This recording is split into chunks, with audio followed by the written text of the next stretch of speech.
Bonsoir, c'est Power. Derrière moi, c'est pas Florian Beaufreton qui a foutu un écran vert avec des trucages. Non, pas du tout. Ça n'a absolument rien à voir. Je suis vraiment, réellement en chair, plein d'eau, c'est tout. Je suis vraiment à Hong Kong. Il fait 27 degrés, 78% d'humidité, 23 heures. Alors pourquoi je suis à Hong Kong? Tout simplement parce que TCL a essayé d'inviter quelques journalistes à aller faire un petit tour à côté, à Shenzhen, pour aller voir des usines et avoir la petite piqûre du constructeur qui dit regarde Pépé, comme c'est bien ce que l'on fait et tout. TCL a des grandes ambitions et c'est pour ça que nous sommes ici à Hong Kong. Ambition de devenir numéro 3 notamment sur l'Ultra HD en Europe et tout continuer à cartonner sur le Full HD, pour savoir TCL, Thomson. Voilà, c'est deux entités à peu près séparées mais qui sont sous la même coupe, la même égide. Voilà, vous savez tout maintenant. On va faire un petit tour dans les usines. On a d'ailleurs des images absolument incroyables à vous montrer. Regardez comme c'est magnifique. Là, j'ai une chance incroyable d'être là. Je suis super mal éclairé comme toujours. Je dois avoir 800 ans, une sorte de Toutankhamon. Voilà, c'est pas possible. Enfin, j'ai pas le choix. C'est les lampes torches au milieu de la rue ici à Hong Kong. Et croyez-moi, vous le voyez pas, mais derrière la caméra, il y a tout plein de Chinois qui sont en train de me faire des coucous. Donc c'est très difficile de garder son sang-froid, surtout que je suis un petit rigolo, plaisantin et tout. Voilà, allez, reportage, Gérard. Venez avec moi. Voilà. On est toujours en Chine, on est toujours tout près de Hong Kong, on est à Shenzhen. Derrière moi, vous voyez une roadmap, c'était une map complète voilà les activités de TCL, Thomson. En deux mots, TCL et Thomson sont deux marques différentes, mais pas vraiment.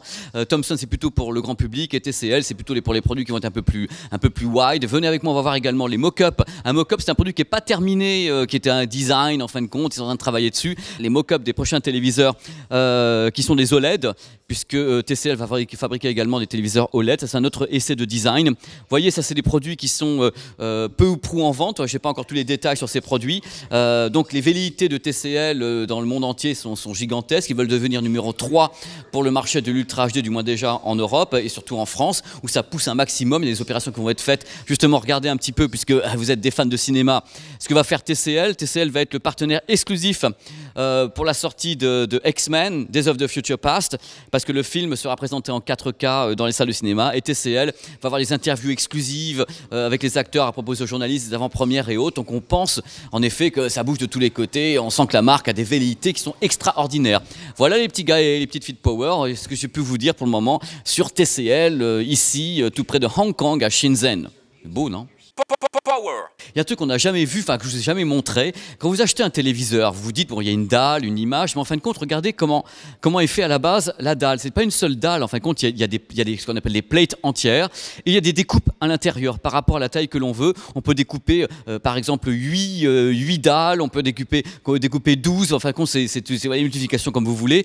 Donc c'est intéressant de voir qu'en fin de compte, on a une dalle de base et qu'ils peuvent en faire tout ce qu'ils veulent en découpant à l'intérieur, comme on découpe un morceau de gâteau. Et c'est comme ça qu'on fabrique des téléviseurs chez TCL comme partout ailleurs.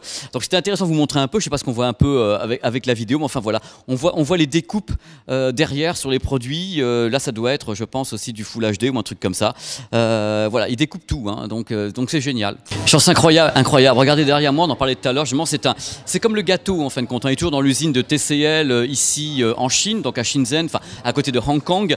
Et derrière moi, ce qu'on voit, c'est une dalle génération 8-9, c'est-à-dire que c'est la dalle entière qui fabrique ça, et puis après ils découpent le gâteau pour faire des 32 pouces, des 40 pouces, de tout ce que vous voulez.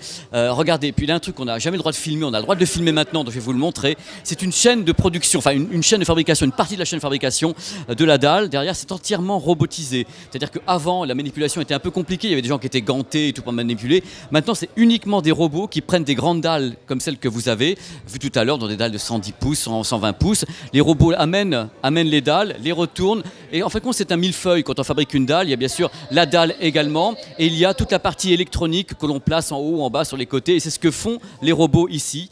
Ils avancent, ils retournent les dalles et ils se chargent de toute la fabrication de la dalle. Il y a très peu d'intervention humaine.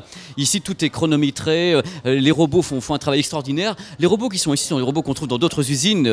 C'est Samsung ou LG. C'est pas eux qui fabriquent les robots. Je veux dire, les robots sont là, mais c'est la façon de fabriquer la dalle qui est souvent un petit peu différente, ou la finition, la façon de la découpe qui est un peu différente suivant les usines.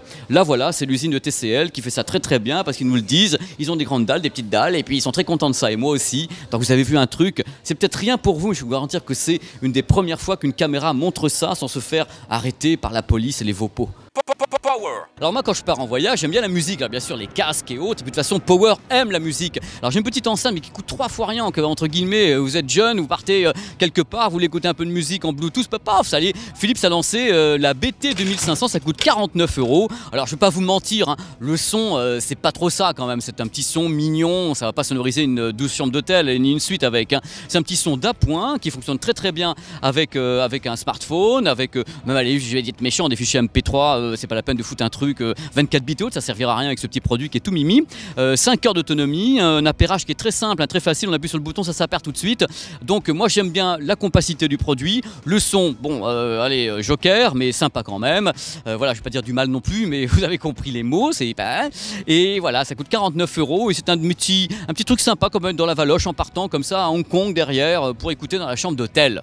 Regardez cette petite chose, c'est tout petit, c'est tout mignon, ça s'appelle le SanDisk Connect Wireless Media Drive. Alors c'est pas facile à dire, hein. C'est un truc très très bien, je trouve ça vraiment intéressant, je vais vous dire pourquoi. Alors par exemple vous partez en voyage et vous décidez d'amener de la musique avec vous. Alors vous dites je vais charger de la musique là-dessus, en 32, en 64 Go suivant les capacités, vous téléchargez de la musique, vos films et vous partez avec ça.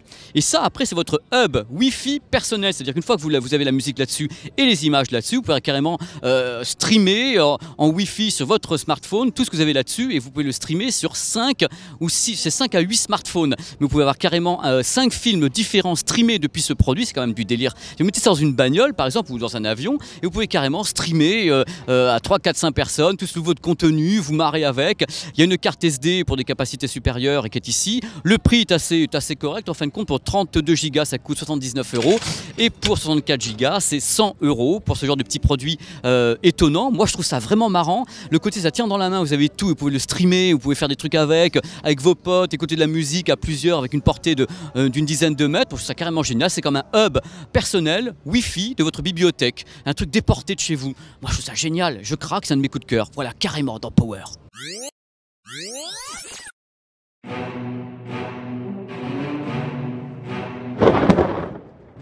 Voilà une petite séquence préférée, vous savez, dans Power, sa séquence des films. Alors je me suis dit, tiens, les films, on va leur faire un truc que vous connaissez peut-être déjà. Je me dis, je vais parler un peu du Blu-ray du Hobbit, la Désolation de Smaug, dans le Peter Jackson. Alors le truc, c'est quand même ce film. Bon, j'étais bien sûr le bouquin, je ne pensais jamais qu'on allait faire 3 films déjà de ce truc-là. Alors les nains, ils sont gentils comme tout, il leur arrive des trucs pas possibles. Ils ont failli se faire tuer par les elfes, ils sont attaqués par les araignées géantes. Après, ils essaient d'atteindre le mont solitaire pour voir le gros dragon Smaug qui protège sa thune comme un gros malade. Mais il est vrai que techniquement, le Blu-ray est absolument étonnant. Bien sûr, en 3D ou en 2D, c'est vraiment très beau. Le son DTS HD en VE, en VF, les enfants, c'est quand même pas rien. Un truc aussi important, il était tourné en 48 images par seconde et bien sûr basculé en 24 images par seconde pour le Blu-ray, ce qui ne pose aucun problème évidemment. Peut-être qu'un jour on aura ainsi des sources en 48 ou en 60 images par seconde, mais pour le moment, dans tous les cas, ce film ainsi que ce Blu-ray sont des choses étonnantes que vous pouvez bien sûr acheter les yeux fermés. Donc le Hobbit, Désolation de Smaug, avec bien sûr DTS, HD, VO, VF. Merci Warner, c'est pas toujours la fête. Je continue à penser quand même qu'il y a commence à avoir une petite redite et on brode autour de l'histoire du Hobbit par rapport au bouquin, mais c'est personnel, j'attends le 3e volet avec impatience, étant donné que j'ai lu Tolkien et que je suis un fan de base, donc voilà, au les cœurs, alléluia et vive les nains. Pizza. Movie. Se dirige droit sur l'aéroport.